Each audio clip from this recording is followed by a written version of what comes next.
नमस्कार, आप देख रहे हैं एमपी हलचल टीवी न्यूज। मैं हूं सलोनी सिंह। चलिए बढ़ते हैं आज एक इंटरेस्टिंग खबर की ओर। कभी राजनीतिक की पहचान होती थी गरीबी हटाओ, जय जवान जय किसान और अच्छे दिन जैसे नारों से, लेकिन अब दौर बदल चुका है। जी हाँ, आपने सही सुना, अब दौर बदल चुका है। संसद में अब delulu, fomo, clock it, no cap और वास्ते गुना हुइया जैसे शब्द भी सुनाई दे रहे हैं। जो भाषा कभी सिर्फ इंस्टाग्राम, रील्स, मीम्स और गेमिंग की दुनिया तक सीमित थी, वही अब देश की सबसे बड़ी लोकतांत्रिक संस्था संसद में गूंज रही है। आखिर इस बदलाव की वजह क्या है और ये शब्द आया कहां से है? चलिए हम आपको बताते हैं पूरी रिपोर्ट में। शुरुआत करते हैं इतिहास से। अगर इतिहास पर नजर डालें तो हर दौर की अपनी एक भाषा रही है। 90 के दशक में युवा कूल, डूड, यार जैसे शब्द बोलते थे। 2000 के दशक में एसएमएस भाषा आई, लोल, ओएमजी, बीआरबी जैसे। फिर आया सोशल मीडिया का दौर। फेसबुक, इंस्टाग्राम, टिकटॉक और एक्स ने कई नई डिजिटल डिक्शनरी बना दी। यही डिक्शनरी अब आज जेन जीज स्लैंग के नाम से जानी जाती है। तो चलिए सबसे पहले हम आपको बताते हैं जेन जीज क्या है। जेन जीज यानी जनरेशन जी, वे लोग जिनका जन्म करीब 1997 से 2012 के बीच हुआ है।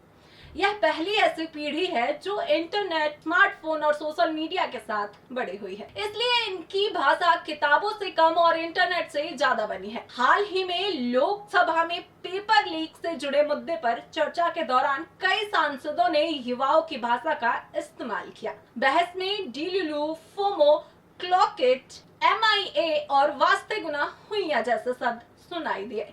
इसके बाद सोशल मीडिया पर लोग इन शब्दों के मतलब खोजने लगे और सांसद की यह बहस वायरल हो गई। आखिर ये शब्द आया कहां से? दरअसल ज्यादातर जेन जी स्लैंग सोशल मीडिया और इंटरनेट कल्चर से निकले हैं। इसमें कई शब्द अंग्रेजी के छोटे रूप है, जबकि कुछ के pop fan community, gaming, meme culture और अफ्रीका अमेरिका बोलचाल से पूरी दुनिया में लोकप्रिय हुए। डिल्यूजन यानी कल्पनाओं में जीना, यह शब्द के पॉप फैम कम्युनिटी से वायरल हुआ था। FOMO, fair of missing out यानी कहीं कुछ छूट जाने का डर। क्लॉक, किसी बात को तुरंत समझ लेना या पकड़ लेना।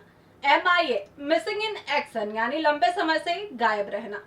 सबसे चर्चित जो शब्द है वो है वास्ते गुना हुइया। सोशल मीडिया पर वायरल हुआ नया एक्सप्रेशन जिसका इस्तेमाल किसी चीज को पूरी तरह बेकार या फ्लॉप बताने के लिए किया जाता है। अब सवाल ये है कि नेता अब ऐसी भाषा क्यों बोल रहे हैं? जवाब सीधा है। भारत में करोड़ों मतदान अब जेन जीज और युवा वर्ग से आते हैं। यही पीढ़ी सोशल मीडिया पर सबसे ज्यादा सक्रिय है और चुनाव में भी उनकी भूमिका लगातार बढ़ रही है। ऐसे में राजनीतिक दल सिर्फ रैलियां और भाषणों से नहीं बल्कि रील्स, पॉडकास्ट, मीम और युवाओं की भाषा के जरिए भी उनसे जुड़ने की कोशिश कर रहे हैं। यही वजह है कि अब नेताओं के भाषणों में भी इंटरनेट की भाषा सुनाई देने लगी है। कभी नेताओं के भाषणों में बड़े बड़े राजनीतिक शब्द गूंजते थे, आज उसी सांसद में डिल्यूलु, फोमो और नो कैप जैसे शब्द सुनाई दे रहे हैं। यानी वक्त के साथ सिर्फ तकनीक नहीं बदली, राजनीतिक की भाषा भी बदल गई है।